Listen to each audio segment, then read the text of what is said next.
Jérôme Bail, évidemment, qu'on connaît bien, et de Édouard Bréjon. Absolument. Pour le film Rural.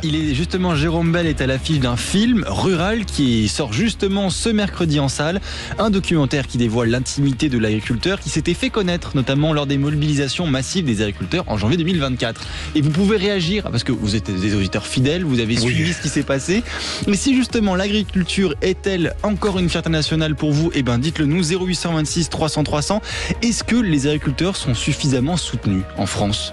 Eh bien écoutez, vaste programme, vous êtes agriculteur ou alors vous êtes un citadin, vous habitez en plein centre-ville et vous pensez que les agriculteurs, on en fait trop ou au contraire on n'en fait pas assez. Il y a un seul numéro, François. 0826 300 300. Est-ce que vous comprenez leur colère ? Témoignez, c'est le numéro qu'il faudra composer, 0826 300 300. Je vous propose un petit plaisir. Allez-y. Réécoutez la bande-annonce de Rural, le film d'Édouard Bréjon dont Jérôme Bail est le héros. On l'écoute. C'est vrai ? Je suis prêt. Je suis ravi de vous retrouver après mon premier film au nom de la Terre avec un documentaire cette fois.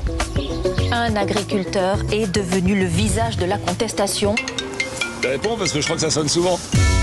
Jérôme Bail. C'est un agriculteur que les journalistes ont beaucoup aimé. Et sa maman Lulu qui a 75 ans, c'est un personnage. Allez ! Pourquoi tu me fais parler ? Oh, j'écoute moi. Il partait où Jérôme alors ? Si le monde rural n'existe plus, s'il n'y a plus d'agriculture, il n'y a plus de monde rural. Et c'est l'histoire de la France qui s'en va. Rural, le 4 mars, au cinéma. Et on compte sur vous. Voilà, vous avez écouté un extrait de la bande-annonce du film Rural réalisé par Édouard Bréjon. On avait Jérôme Bail à l'instant et des auditeurs ont voulu réagir comme Damien qui nous vient de Castanet-Tolosan. Bonsoir Damien. Bonsoir Damien. Comprenez-vous justement cette colère des agriculteurs qui d'ailleurs est pleinement exprimée dans ce film ? Ah ben alors déjà sur le fait de comprendre la colère, je fais plus que la comprendre parce que je la partage. Mmh. Vous êtes peut-être dans le milieu rural, comment ça se passe ? Vous êtes agriculteur, vous connaissez les agriculteurs, vous les côtoyez ? Oui, je les côtoie au quotidien parce que je suis technico-commercial pour une société de distribution de produits agricoles. D'accord. Oui. Donc c'est mes partenaires, c'est mes clients au quotidien. Par rapport à la question, tout d'abord, je souhaite féliciter Jérôme et Édouard Bréjon pour leur film et j'espère que ça va être un succès, que cette journée de lancement est un succès après le marathon des avant-premières, qui je crois n'a pas été de tout repos. Et pour ce qui est de savoir si l'agriculture française est une fierté, je pense que la réponse à la question c'est oui, et la question à se poser demain, c'est comment faire en sorte que ça reste une fierté, parce que je vois l'énergie et l'argent dépensés par certains pour que cette fierté ne soit plus. Je pense à certains politiques reliés par des petits hommes qui pondent des directives sans avoir mis les pieds sur une parcelle ou au cul d'une vache. Et sans parler des lobbies qui sont souvent d'ailleurs des associations donc financées avec nos impôts. Donc je les citerai pas, mais qui s'évertuent à faire de l'agribashing. Donc je pense qu'à un moment donné, il va falloir que des choses changent sur ces points-là. Et je vous invite aussi les gens à se poser la question, qui profite le crime. Est-ce que le verre n'est pas dans la pomme ? Parce que quand on voit que le patron des syndicats historiques agricoles a des responsabilités dans des sociétés au Brésil, alors que bien en Amérique latine, oui. Je pose la question, quoi. Et j'interroge. Damien, vous... Excusez-moi. Allez-y. Ce qui est sûr, c'est que moi, les agriculteurs que je côtoie au quotidien, ils sont fiers de nourrir la population, ils sont fiers de faire un travail qui sert à tous. Par contre, ils ne sont pas fiers de geler des parcelles et de faire des jachères. Tout ça pour essayer de générer un revenu en répondant aux diktats de Bruxelles. Damien... Donc ça devient compliqué et je pense que un des acteurs qui a la réponse, c'est le consommateur. Et comme pour toutes les fiertés françaises, c'est-à-dire l'industrie, le savoir-faire, etc., il faudrait que les choses reviennent dans les mains des Français, des citoyens, pour les citoyens. Et au-delà du film, je remercie Jérôme et toute l'équipe qui est derrière lui, je pense aux Ultras de la 64, d'avoir changé le logiciel de la représentation agricole en 2024 et d'avoir redonné un peu de fierté en espérant peut-être qu'il y ait plein d'ultras qui germent un peu partout en France. Damien, restez avec nous, ça réagit beaucoup au standard. On a Jérôme qui est agriculteur du côté de Carcassonne. Bonsoir Jérôme. Bonsoir Jérôme. Vous avez composé le numéro magique, à savoir le 0826 300 300. L'agriculture est-elle encore une fierté nationale pour vous ? Et qu'est-ce que vous pensez de ce qu'a dit Damien, qui lui n'est pas agriculteur, mais qui travaille avec les agriculteurs ? Ah, je l'ai pas entendu. Ah, alors, allez-y. Vous étiez en ligne, c'est pour ça, avec le standard. C'est pour ça. C'est ça. Et donc, je suis agriculteur, je suis maraîcher. Et donc, ce que je disais au standard, c'est que sur des marchés de périphérie toulousaine, on veut du circuit court. Il y a 400 personnes qui font une pétition pour avoir un marché, et il y a 10 clients. Ah oui. Voilà. Et c'est dû à quoi ? Parce que s'il y a 400 personnes qui signent une pétition, théoriquement, elles vont venir. En plus, c'est du circuit court, c'est donc pas cher, c'est du produit local, c'est du produit de qualité. Et en plus, après, vous m'excuserez, mais il y a le bouche à oreille qui parle. Et qui dit, écoute, va à tel marché, c'est super, le samedi, le dimanche, le mercredi, je ne sais quand. Ils parlent. C'est les gens de la ville. Ils parlent, mais ils font pas. Et vous avez ce sentiment, vous ? Alors, vous êtes maraîcher, vous faites donc fruits et légumes, c'est ça ? C'est ça, je suis maraîcher, céréalier. Un méchant céréalier, pardon. Non. Sur Sud Radio, il n'y a pas de méchants agriculteurs, vous le savez.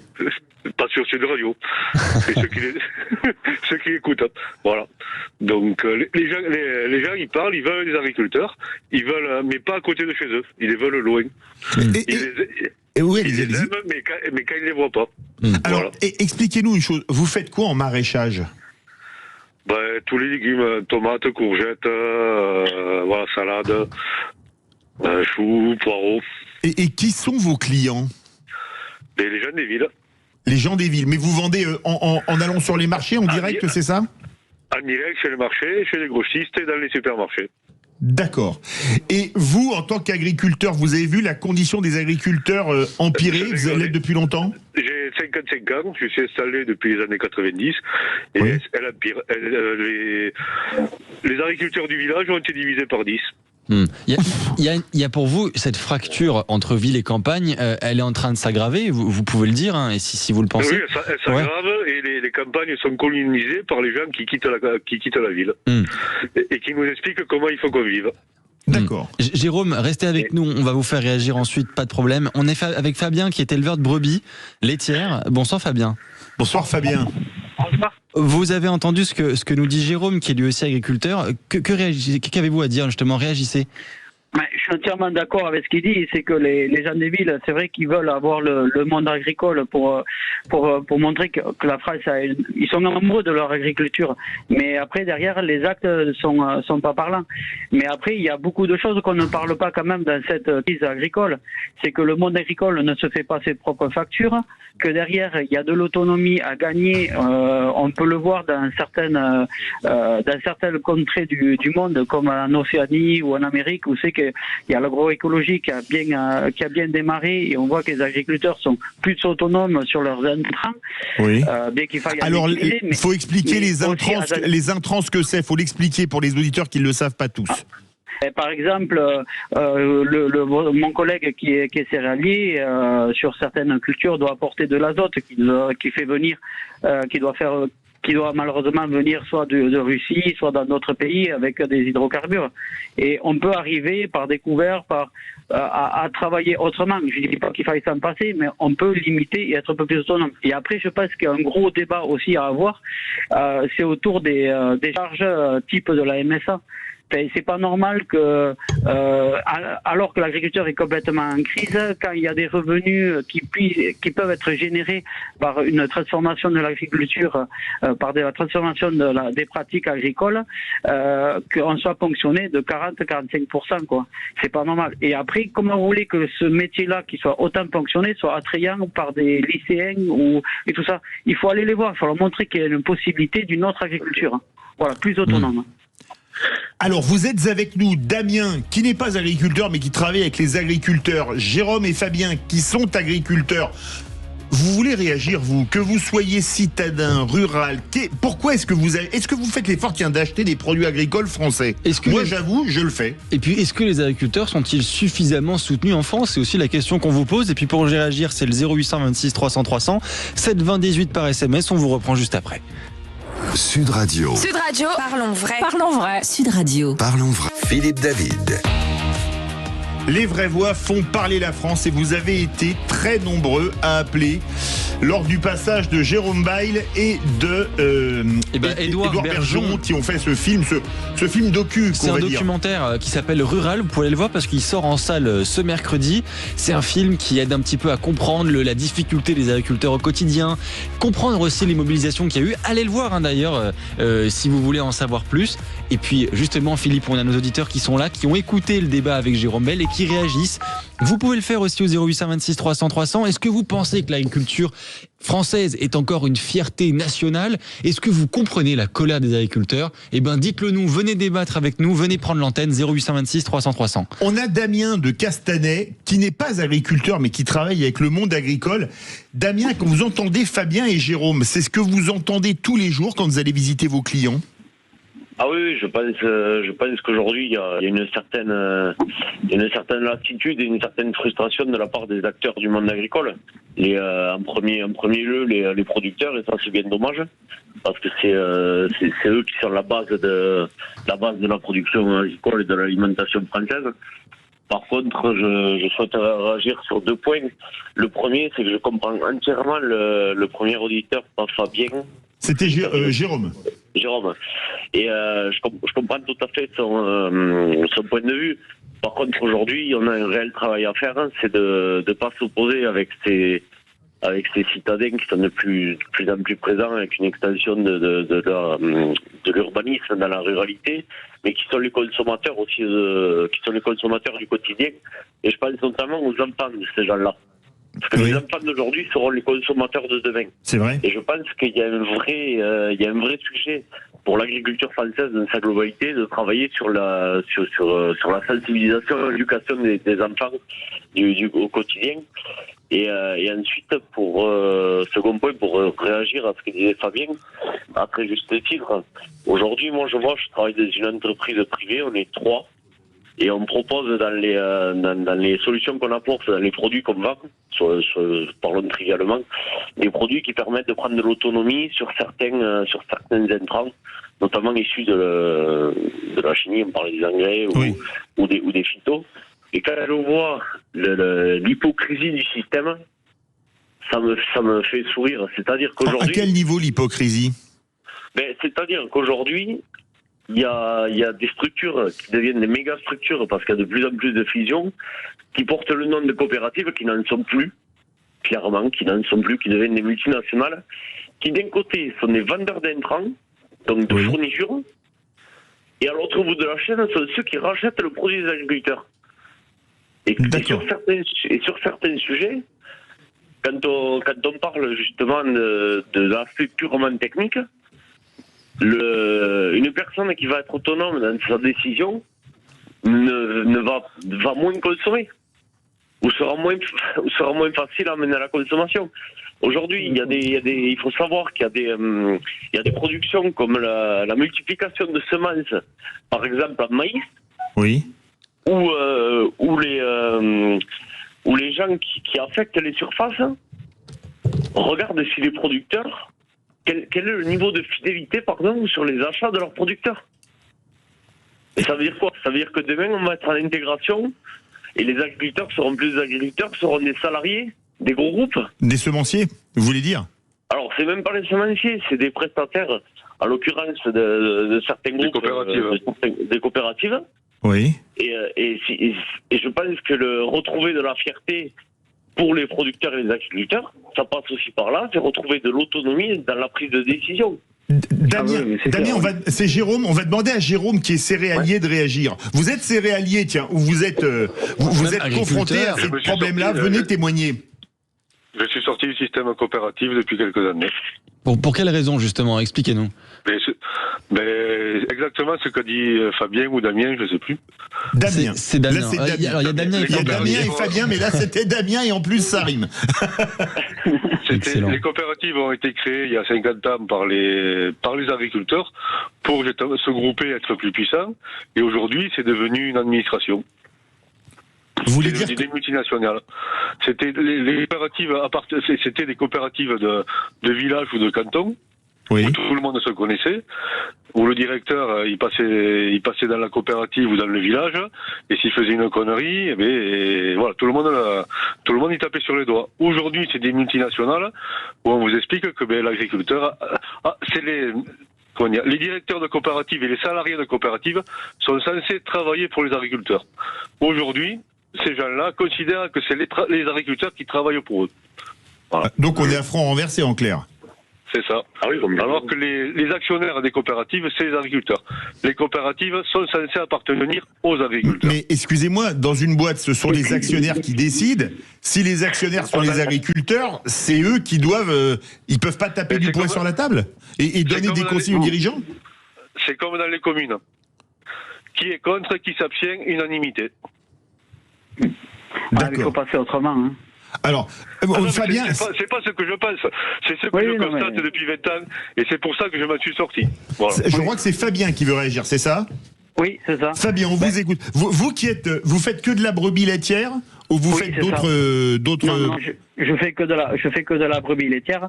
Et moi, je suis installé en hors cadre familial et notre parcours a été mené d'embûches.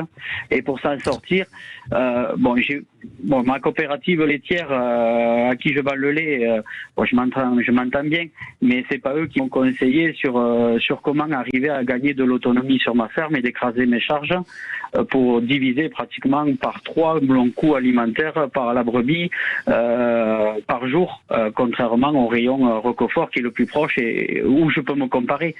C'est vrai qu'il faut que l'agriculteur arrive à se former tout seul, mais il peut pas le faire si, par exemple, je reviens sur la MSA, mais si on est trop endetté au niveau des cotisations MSA, on nous empêche de nous former. Donc il faut arriver que il y a vraiment un autre chemin à prendre. Certes, oui, comme disait Damien, il y a moins de consommation puisque on arrive à faire travailler notre sol mieux. Et je pense que sérieusement, au vu des épisodes pluvieux qu'il y a eu ces derniers temps et vu les fleuves comme ils étaient couleur marron, on décapitalise notre sol à vitesse grand V. Il y a des problèmes d'adventice, il y a des donc c'est vrai que c'est quoi l'adventice parce que tout le monde ne le sait pas. Par exemple, pour mon collègue qui est céréalier, dans ses blés, le bulletin, le régras, c'est des plantes qui lui sont indésirables et qui vont abîmer la qualité de sa céréale qu'il va la vendre. D'accord. Donc voilà. Et donc je pense qu'il y a vraiment un travail de fond à refaire sur les pratiques agricoles actuellement pour arriver à sortir de l'agriculture de l'ornière où ce qu'elle est et donner un attrait positif aux jeunes qui arrivent, qui vont arriver comme consommateurs ou comme futurs éleveurs, quoi. Voilà. Mais je me pose une question, vous entendant tous les trois, et on va faire une pause dans 2 minutes et on a encore un autre agriculteur qui nous appelle, qu'on prendra juste après. Qui est est-ce que les agriculteurs, j'ai l'impression que vous n'êtes pas vos propres patrons, parce qu'il y a la coopérative mais qui défend pas vos intérêts, les semenciers, je sais pas si c'est vos meilleurs amis ou pas. Après, on parle des problèmes de la grande distribution et des multinationales de l'agroalimentaire. C'est quoi vos principaux problèmes? Damien, vous qui fournissez les agriculteurs et qui ont rencontré de nombreux, qu'est-ce qu'ils vous disent? Mais moi, dans mon cas, l'agriculteur reste très chez parce que de toute façon, je ne vais pas lui imposer ce dont il a besoin et ce qu'il va m'acheter. Par contre, c'est vrai que j'ai une sensibilité agricole parce que mon oncle est éleveur et je vois aujourd'hui ces agriculteurs qui sont pris en tenaille avec d'un côté, enfin c'est même plus c'est plus qu'une tenaille parce qu'il y a une pression descendante avec des normes qui leur sont imposées. Il y a des itinéraires, il y a des choix techniques qui leur sont imposés. Et pour finir, ils ne peuvent pas décider du prix de vente et de la valeur ajoutée de leurs produits parce que c'est imposé par des cours et des marchés. Donc, c'est-à-dire que vous décidez de rien, donc? Mais là, malheureusement, presque rien. Malheureusement, l'agriculteur français ne décide plus de grand-chose. Et c'est bien ça le problème. Je pense que pour rebondir sur le sujet initial qui est la fierté du monde agricole, de l'agriculture et des agriculteurs, cette fierté repasse par ce pouvoir de décision et c'est ce que prône Jérôme dans les discussions qu'il peut avoir, etc. C'est comment redonner aux agriculteurs en local, par région agricole, des décisions qui leur sont propres. Non mais c'est passionnant, parce que là on commence à mieux comprendre comment fonctionne le monde agricole, et pour des béotiens comme moi, comme vous peut-être aussi, François-Louis. Bien sûr, et justement, si vous êtes agriculteur, tiens, réagissez 0826 300 300. On est avec des agriculteurs, des éleveurs qui prennent la parole pour comprendre si cette agriculture française, qui est quand même une des plus belles agricultures, est encore une fierté nationale. C'est le 0826 300 300 qu'il faut taper sur son téléphone pour interagir avec nous. Et puis on vous reprend dans quelques instants après la pub. À tout de suite. Tous les jours, réveillez-vous avec Patrick Roger dans le Grand Matin Sud Radio. Retour des vraies voix font parler la France. Vous êtes très nombreux à nous appeler suite au passage de Jérôme Bail et d'Édouard Bréjon, le documentaire, le film qui sort dans les salles aujourd'hui. Documentaire qui s'appelle donc Rural, réalisé par Édouard Bréjon, qui sort en salle ce mercredi, si vous voulez aller le voir dans vos cinémas justement. Et c'est un documentaire qui dévoile l'intimité notamment de Jérôme Bail, mais aussi des agriculteurs, de leur vie de tous les jours, de leur place sur la mobilisation. C'est hyper important, donc n'hésitez pas à aller le voir en cinéma. Et puis vous êtes très nombreux à réagir au standard 0826 300 300 si vous voulez prendre la parole. Et on est toujours avec Damien, Fabien et puis Jérôme, dont beaucoup d'entre eux sont agriculteurs ou éleveurs. Oui, parce qu'on avait Jérôme à Carcassonne et on a un autre Jérôme qui nous appelle de Perpignan. J'avais dit Damien, ça rime avec Fabien. Bon, Jérôme, ça rime avec Jérôme, elle est un peu facile. Bonsoir Jérôme de Perpignan. Allez-y, prenez la parole Jérôme. Bonsoir messieurs, bonsoir. Merci de donner la parole. Eh bien, vous nous avez appelé la voix d'Aude, la 12 voix d'Aude, même si vous êtes du département limitrophe des Pyrénées-Orientales, vous a mis en ligne, on vous écoute. Vous avez voulu réagir en entendant les témoignages. Écoutez, moi j'aimerais réagir par rapport un petit peu donc au témoignage et j'aimerais à ce que les agriculteurs lèvent les yeux un petit peu sur ce qui se passe. Lorsque je veux dire lever les yeux sur ce qui se passe dans le ciel.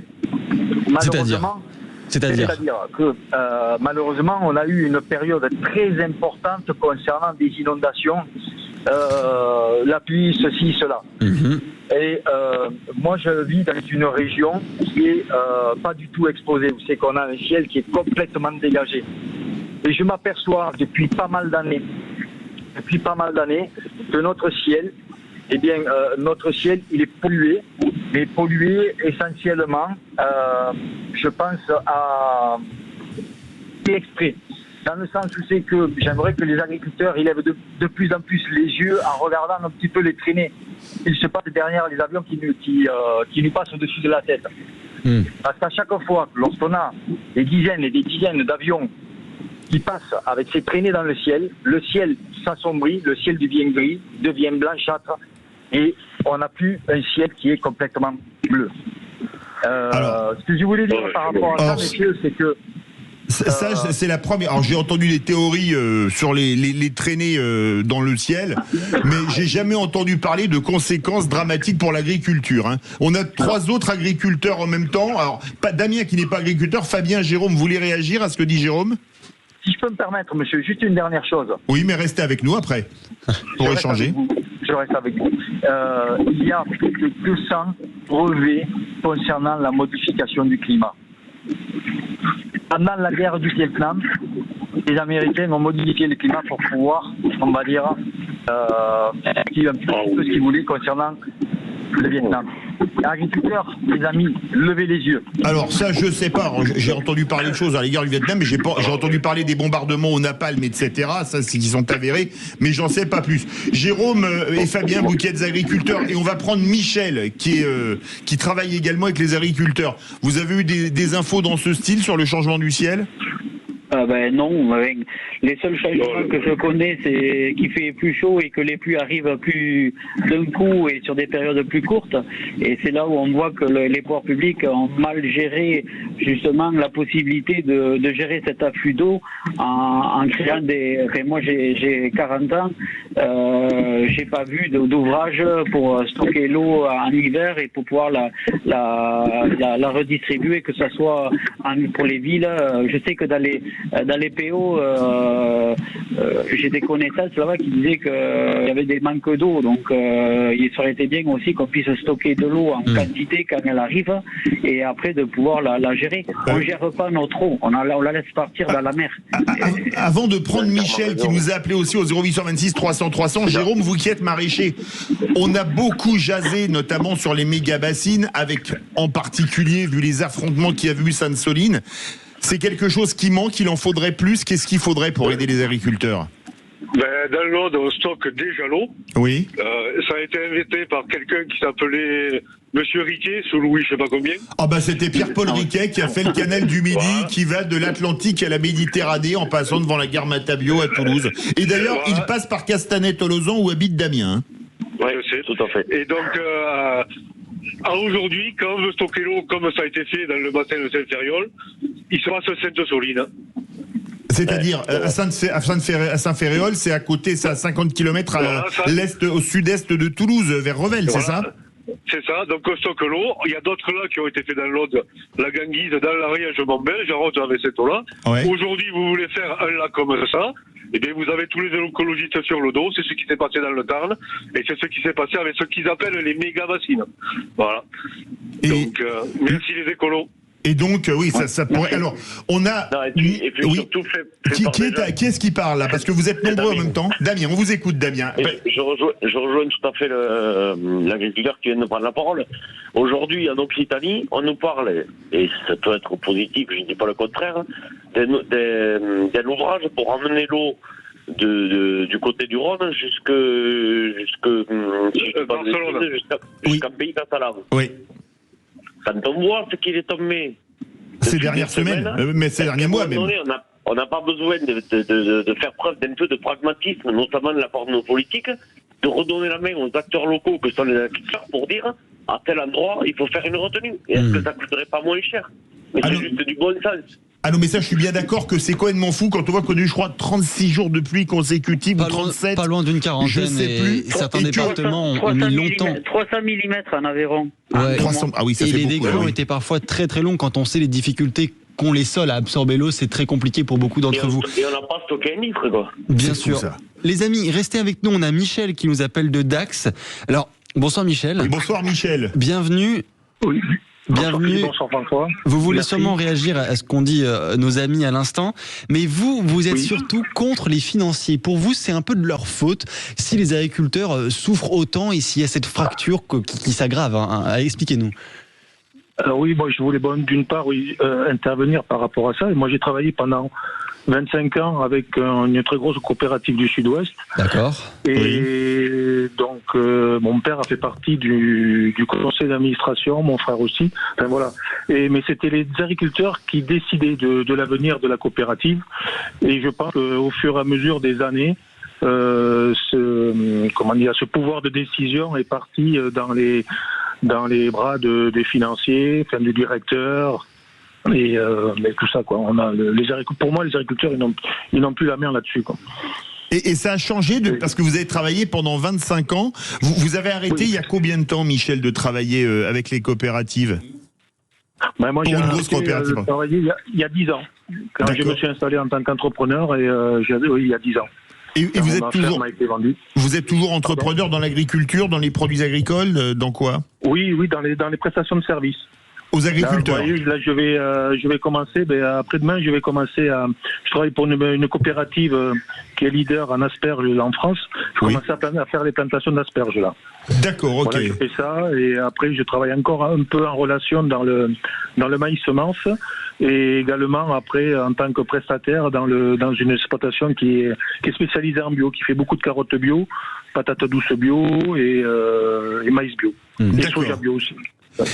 Oui, moi, j'avais une question, excusez-moi Michel, mais le bio, est-ce que, même pour vous qui nous écoutez, si vous voulez réagir au 0826 300 300, le bio, on en parle beaucoup parce que c'est important pour certains consommateurs, mais pour les agriculteurs qui produisent en bio, est-ce que c'est intéressant, est-ce que c'est gage d'avenir? Expliquez-nous un petit peu les contraintes qu'il peut y avoir, les difficultés ou même les avantages, s'il y en a d'ailleurs. Et est-ce qu'on arrive à en vivre pour un agriculteur? Parce que c'est quand même essentiel. Oui, enfin, pour les fermes pour lesquelles je travaille, ils en vivent, oui, parce que ce sont de grosses fermes. Et donc ils ont les moyens financiers de s'équiper en dernière technologie. Donc oui, ils arrivent à en vivre. Et puis l'inconvénient, c'est qu'il faut être très vigilant sur l'entretien des cultures. D'accord. Justement, sur l'enherbement, quoi. D'accord. Après, le reste et les maladies, ils arrivent quand même assez bien à maîtriser. Michel, restez avec nous. Qui veut réagir à ce que disait Michel? Damien, Fabien ou Jérôme? Le bio coûte plus cher à produire à l'agriculteur. Là, c'est Jérôme. Il y en reste moins dans la poche à la fin. Et le consommateur paye trop cher pour ce que c'est. Et alors pourquoi est-ce que le consommateur paye trop cher? Parce que c'est de la communication. Parce que je vais vous prendre un exemple qui est n'importe quoi. C'est-à-dire que quand un distributeur achète un produit pas bio, il l'achète 1 €, il le vend 2 €. Et là, comme il le vend du bio, il va le vendre de 4 € par exemple. Il va l'acheter 2 €, il va le vendre à 6. À 3, multiplié par 3. Si c'est pas plus. Je me permets de dire à nos auditeurs qui nous écoutent, on fait réagir les agriculteurs, les éleveurs, mais si vous consommez bio et que vous êtes peut-être en ville ou à la campagne, peu importe, dites-le nous. Est-ce que vous trouvez que c'est trop cher le bio? Est-ce que vous pensez que ça devrait être normalisé? Dites-le nous, 0826 300 300. On serait intéressé d'avoir votre avis. Jérôme de Carcassonne, vous avez critiqué le bio. On va demander l'avis à Fabien, lui qui est éleveur de brebis laitières. Vous faites du bio, vous ou pas? Ou qu'est-ce qui vous empêche d'en faire? Moi, je fais du bio tiré logique. J'essaie de fonctionner avec la logique de la biologie de la nature. Alors, c'est un peu compliqué ce que je veux dire. Expliquez-nous. Je suis un peu d'accord avec mon collègue céréalier, c'est que si lui, par exemple, il voudrait faire du bio et pas utiliser la chimie à titre de pompier, pas obligatoirement systématiquement à titre de pompier, en bio, on va passer le déchômeur 2-3 fois pour essayer de dégommer des mauvaises herbes, et fatalement on crame du gazole, on crame des pièces d'usure, et après derrière on crame du sol, de la matière organique qui avec l'oxygène arrive à partir en forme CO2 dans l'air, et après on pollue, on dit qu'on pollue. Mais c'est le système qui veut qu'on consomme du bio. Alors il y a d'autres modes à faire, mais pour moi le bio, je pense que si c'est pour gratter du sol à tout va, c'est pas le bon bio. D'accord. Et un légume bio, au lieu de mettre un pesticide de synthèse chimique, on va mettre des métaux lourds, du soufre et du cuivre. Des métaux lourds, du soufre et du cuivre. C'est pas très bon non plus alors. Non, mais c'est bio. Je crois que la vérité, elle ne se situe pas. C'est Michel là ou Damien? Non, c'est Damien.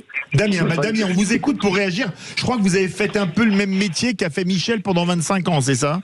Oui, tout à fait, de fourniture. Mais pour rejoindre les deux auditeurs, Jérôme et Fabien, je pense que l'histoire, c'est pas forcément aujourd'hui, une fois de plus, de faire une opposition entre le bio et le conventionnel. Il y a un peu de la place pour tout le monde. Et le problème, c'est qu'on est dirigé par des gens qui ne connaissent pas la nuance. C'est-à-dire, il faut pas oublier que la chimie, au sortir de la guerre avec le plan Marshall, nous a permis d'atteindre des niveaux de production, donc de nourrir en qualité et en quantité la population. Et on est passé sous la direction, et je vais pas faire de politique, mais c'est sous sa direction que ça s'est passé, sous la présidence de François Hollande, qui a voulu se targuer d'être le pays en Europe qui avait le plus de conversion en bio. On est passé dans un modèle on appelle ça un modèle totalement, ça a coupé, Damien. Damien, ça avait coupé. Avec François Hollande, on est passé dans un modèle et ça a coupé. On est passé dans un modèle où il a voulu se targuer d'être le pays avec le plus de conversion en bio, donc on est passé dans le modèle totalement inverse. Je vais prendre un exemple tout bête, mais le bio, au Moyen-Âge, c'était du bio. La chimie n'existait pas. Oui, c'est sûr. Par contre, il y avait des famines, il y avait la malnutrition. Et tout ça, pourquoi? Parce qu'on est complètement dépendant des aléas qu'on appelle biotique et abiotique, donc c'est-à-dire le climat, les maladies, etc. D'accord. Et aujourd'hui, le bio est si cher pour le consommateur pour une bonne et simple raison que c'est difficile de faire des rendements en bio et on est sur une moyenne de 50% de rendement en bio vis-à-vis du conventionnel. C'est sûr. Donc il faut dégager la même valeur ajoutée avec 2 fois moins de produits à vendre. Donc il est beaucoup plus cher. Donc, oui, cher, ouais. Et au Moyen-Âge, c'était essentiellement de l'autoconsommation. Les gens mangeaient ce qu'ils produisaient. Oui. Aujourd'hui, les gens, ils ont même plus un jardin. Et l'Occitanie, d'où on est, qui est la plus grosse région en bio, c'est 90% des friches. Ah oui, effectivement. Restez avec nous. On doit faire une pause publicitaire, les amis. On va vous reprendre et puis ça va être intéressant parce qu'on va avoir Frédéric qui nous appelle de Haute-Pyrénées qui veut faire un parallèle avec les hôpitaux parce qu'on le sait, les hôpitaux eux aussi consomment. Il y a beaucoup de repas à livrer chaque jour et il faut surtout pas négliger la qualité des repas. Et on va en parler avec Frédéric juste après. Restez avec nous. 0826 300 300 pour réagir. On revient tout de suite. Sud Radio. Sud Radio. Parlons vrai. Parlons vrai. Sud Radio. Parlons vrai. Sud Radio, les vraies voix font parler la France. Philippe David. Retour des vraies voix font parler la France et on parle d'agriculture suite au passage de Jérôme Bail. Et on les aime ces agriculteurs sur Sud Radio. On leur donne la parole, on vous donne la parole sur Sud Radio. 0826 300 300 si vous voulez témoigner dans les vraies voix font parler la France avec Philippe David. On parlait bio, on parlait agriculture. Maintenant on va parler nourriture dans les hôpitaux parce que l'agriculture ça se limite pas seulement au travail de la terre mais c'est aussi la distribution. Et Frédéric qui vient des Hautes-Pyrénées travaille dans les hôpitaux, il est infirmier. Bonsoir Frédéric. Bonsoir Frédéric. Bonsoir. Et bonsoir Philippe David. Vous voulez nous parler justement de l'importance de l'aliment, de la qualité des aliments dans les hôpitaux. Allez-y. Alors, je veux surtout faire un parallèle par rapport à vos interlocuteurs qui disaient qu'il fallait arrêter de donner les coopératives à gérer par des financiers. Quand les hôpitaux étaient gérés par des médecins, c'était 5%, ça leur coûtait 5% pour le fonctionnement. Oui. Aujourd'hui, on a donné ça à des directeurs qui sortent de l'école de Rennes et c'est 34% du budget qui servent à financer le bon fonctionnement. Et on a la chance en France d'avoir le Mozart de la finance. Et quand on voit depuis 2012 dans quel état il a mis la France... 2017, 2017. Oui, mais 2012, il était ministre de l'Industrie. Non, 2014. 2012, il était à l'Élysée. Oui, c'est vrai, 2014. Soyons précis. Oui, 2014. Mais 2014, il a commencé déjà à faire des trucs qui n'étaient pas très beaux. Donc voilà, arrêtons de mettre des financiers un peu partout. Laissons les gens travailler comme ils le savent le faire. Et on n'a pas besoin de chaperon quand on connaît son métier et qu'on sait où on veut aller et comment on veut avancer. Alors, Frédéric, restez avec nous. Pour cette dernière ligne droite, on a tout le monde en ligne. On va reprendre qu'il y a Michel de Dax, qu'on n'a pas entendu depuis un petit moment. Moi, quand j'entends Frédéric, infirmier, qui nous dit à l'époque, dans les hôpitaux, c'était 5% de frais de fonctionnement avec des médecins. Maintenant, on est à 34%. Alors, j'ai pas vérifié les chiffres, mais je sais que ça a explosé. Est-ce que finalement, c'est pas une mesure de bon sens qu'il faudrait mettre dans l'agriculture et arrêter, comme disait le président Pompidou, d'emmerder les Français et en particulier les agriculteurs à devoir faire des tableaux Excel, des déclarations, des ceci, des cela. Oui, tout à fait. Michel. David, oui, je suis tout à fait d'accord avec Frédéric. Ce qui s'est passé dans les hôpitaux, c'est passé en agriculture, enfin ou vice versa. On a mis des financiers et puis les coûts de fonctionnement ont augmenté et puis on en arrive à la situation où on en est aujourd'hui. Si les coopératives avaient été gérées à être gérées par des agriculteurs dans le bon sens, ben je pense que on n'en serait pas là aujourd'hui. Je vois moi dans mon secteur à moi, il y a de grosses succursales. Dans mon village, il y en avait un silo où on allait chercher les engrais et tout ça. Bien sûr. Bon, ce silo, il y a eu un lotissement qui s'est fait à côté. Il a été détruit. Enfin, il n'a pas été détruit, mais il a changé d'affectation. Après, à côté, à 20 km de là, il y avait une grosse unité de traitement de maïs semences, une grosse unité de séchage de maïs grain. Eh ben, il n'y a plus rien. Tout est laissé à l'abandon. Il y a même plus, ça sert même plus de stockage pour les intrants. Excusez-moi, comment ça se fait que ce soit laissé à l'abandon? Parce que vous êtes à Dax. Je crois que les Landes, qui est un des plus grands départements en superficie, c'est le premier département maïsicole en France, non? Oui, c'est un des plus gros départements rizicoles en France. Mais ce qui s'est passé, c'est qu'ils ont, les productions ont changé, c'est-à-dire qu'on fait beaucoup plus de production de maïs semences, de production spécialisée comme le maïs semences, les asperges, le maïs doux. Le maïs doux, c'est traité dans des usines spécialisées. Oui, c'est le maïs qu'on mange en boîte, notamment l'été. Voilà. Oui, je dis le maïs doux, c'est le maïs qu'on mange en boîte. Pour ceux qui ne connaissent pas, le maïs alimentaire. Oui. Et puis après, ils ont recentré tout ce qui est le séchage du maïs et tout ça. Ils l'ont recentré sur de grosses structures, sur des gros séchoirs, pour faire des économies d'échelle, comme on dit. Ah, c'est fou. Alors oui, c'est Frédéric là. Non, je sais qui c'est Fabien. Damien, on vous écoute, Damien, pour réagir à ce que disaient Frédéric et Michel. Oui, mais Michel, le constat de Michel, il est tout à fait vrai. Aujourd'hui, sur son secteur, il y a 2 grosses coopératives qui vont fusionner. Je peux pas dire le nom forcément à l'antenne. Donc le risque, moi, ce qui me fait peur, et c'est là que j'alerte les agriculteurs à réfléchir, à redevenir acteurs de leur métier, acteurs au sens littéral du terme. Oui. Parce que demain, ça veut dire quoi? Ça veut dire qu'il va y avoir un groupe à droite, un groupe à gauche, qui vont finir par fusionner ensemble. Oui. Et demain, la coopérative rimera avec monopole. Bah oui, monopole, oui. Non, avec communiste, c'est les colcoses, c'est les futurs colcoses. C'est ce que j'allais dire, c'est le colcose ou le soft-cause. Et moi, ce qui m'inquiète, c'est que les agriculteurs d'aujourd'hui deviennent demain les salariés de ces gros groupes financiers. Pour la bonne et simple raison qu'ils vont intégrer les productions. C'est déjà facile de le faire avec une spécialisation. Vous parliez, Michel, du maïs semence ou domaine de l'élevage. Il va se passer quoi? Les agriculteurs ne seront plus chez eux. Ces groupes vont racheter leur structure et ils seront salariés de ces groupes qui vont arriver avec tout l'outil, enfin pas l'outil de production justement, avec les choses pour produire. Oui. Et ils paieront l'agriculteur à la prestation. Très bien. Et là, pour le coup, on parlera même plus de fierté agricole française. Frédéric, vous êtes infirmier, mais vous avez mis le doigt où ça fait mal. Fabien, vous qui êtes éleveur de brebis laitières dans l'Aveyron, vous n'avez pas pour ambition d'ouvrir un kolkhoz dans peu de temps, comme disait Damien? Non, mais je suis entièrement d'accord. Et par rapport à la qualité aussi, ça me fait penser à quelque chose. Il faut savoir qu'en France, on produit 40% de notre consommation d'agneaux. Notre consommation d'agneaux, en France, on fait des agneaux qui sont abattus à peu près à l'âge de 4 mois. Donc on a des agneaux qui sont pas forts en goût. Et on fait venir des agneaux de Nouvelle-Zélande. Et bientôt, malheureusement, j'espère que ça se finira pas, mais je sais pas comment on va être mangé, d'Australie, des agneaux qui sont faits à l'extensif, à l'herbe, avec des agneaux qui ont plus d'1 an. Et donc, on parle de qualité et de prix pour le consommateur, mais ces animaux, ils sont, enfin, je suis désolé, au niveau du goût, ils sont plus forts.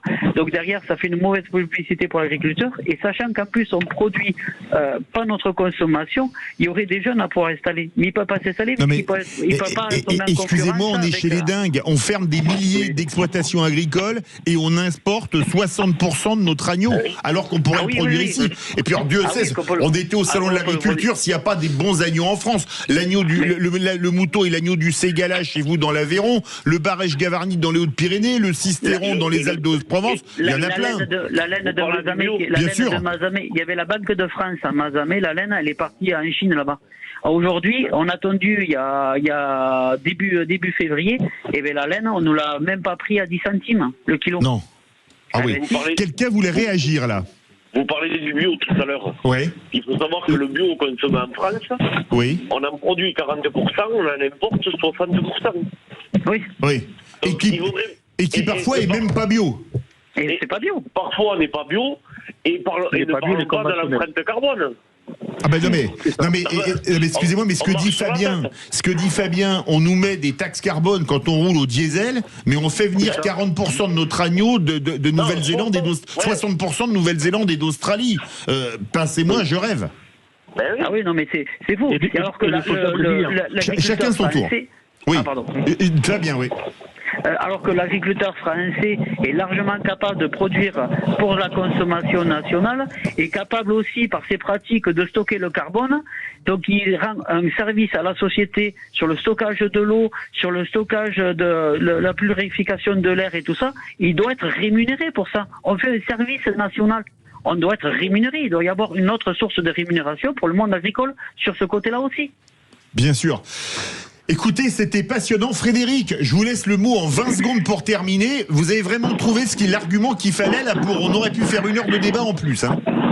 Cherchez pas plus loin, le bordel il est installé, il est pas prêt de partir. Voilà, donc voilà, si vous voulez vous faire soigner, ben vous y arriverez plus. Si vous voulez bien manger, ben on n'y arrivera plus et c'est mal barré. Écoutez, on a parlé, Frédéric, vous avez parlé du bordel. Il y a dans certaines grosses entreprises japonaises un exercice de réflexion entre salariés. Ça s'appelle le bakayoke de mémoire. Ça veut dire la chasse aux conneries. Je pense qu'il faudrait peut-être lancer un bakayoke en France dans nombre de sujets. Peut-être que je me suis trompé du mot japonais, mais c'est pas loin de ça. Alors, j'ai pas fini de vous rappeler. Merci beaucoup, Frédéric, Michel, Damien, Fabien, les 2 Jérôme qui ont dû nous laisser. Maintenant, Magali Berda. Magali, elle ne parlera pas d'agriculteurs ce soir, Magali Berda, elle parlera des réseaux sociaux. Avec cette question, les réseaux sociaux accélèrent-ils l'angoisse et les tensions pendant la guerre? Avec, pour inviter, Elodie, qui est créatrice de contenu et entrepreneuse. Mélissa, qui est elle aussi créatrice de contenu et entrepreneuse.